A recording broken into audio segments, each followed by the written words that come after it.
Soy causes breast cancer. Soy is full of estrogen. Estrogen feeds breast cancer. So tofu and soy milk must be dangerous, especially if you've had the disease. I heard some version of that in clinic almost every week. It sounds airtight, and it is wrong.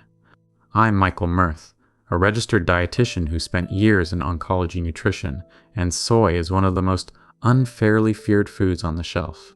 The fear isn't invented out of nothing, so let's give it its due. Soy contains isoflavones, a type of plant compound. Isoflavones are called phytoestrogens because their shape lets them bind to the same receptors human estrogen uses. Estrogen can drive the growth of hormone receptor-positive breast cancer.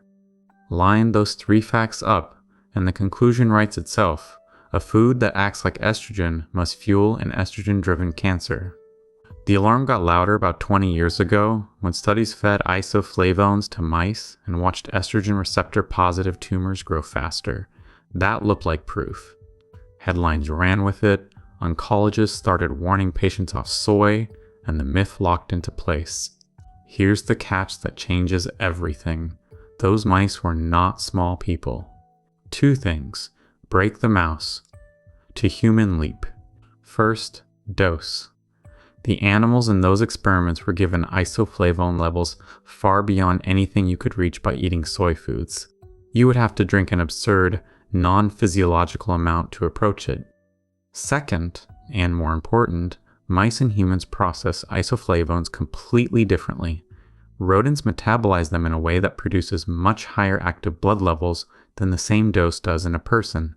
So the rodent studies were testing a scenario that human biology never actually creates. When researchers went looking for that same tumor-promoting effect in humans, they did not find it. Not in the population data, not in the survivors, not anywhere the myth predicted it should be. So what does the human evidence actually say?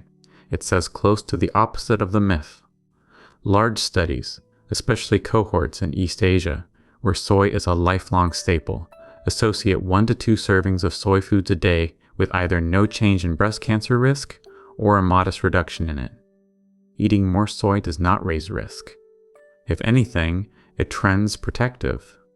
The survivor question is the one that matters most emotionally, so let me be precise. Research following women after a breast cancer diagnosis, including hormone receptor-positive breast cancer, has found that soy intake is safe. A 2025 review of the clinical and epidemiologic evidence on isoflavone intake after diagnosis reached the same place the American Institute for Cancer Research already had. Soy foods do not increase the risk of recurrence, and in some datasets, higher intake tracked with lower recurrence and lower mortality. Read that again if you skip soy during treatment out of fear. The food you avoided was, at worst, neutral, and at best, mildly helpful. The mechanism people use to fear soy is roughly the reason it may help. Human isoflavones don't behave like a clean copy of estrogen. They bind preferentially to a receptor subtype called estrogen receptor beta, and activating that receptor can actually oppose the growth signaling that estrogen receptor alpha drives. In plain terms, the plant compound can sit in the lock without turning it the dangerous way, and it can block the real key from getting in. On top of that, isoflavones appear to switch on genes that slow cancer cell growth, and they add antioxidant and DNA repair support. This is the whole food story again. You are not eating a purified estrogen pill. You are eating a bean packaged with fiber, protein, and a stack of protective compounds. One honest caveat, and it's the same one I gave in the flavonoid video. Whole soy foods are not the same as concentrated isoflavone supplements. The safety record I just described is built on food. Tofu, edamame, tempeh, soy milk. It is not built on high-dose isoflavone pills, which deliver amounts you would never get from a plate and which have not been shown to be safe or useful in cancer care.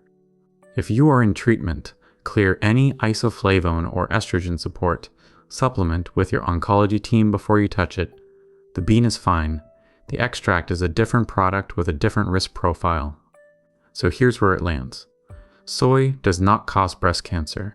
It is safe for survivors, and the fear came from mouse doses that human biology never reproduces.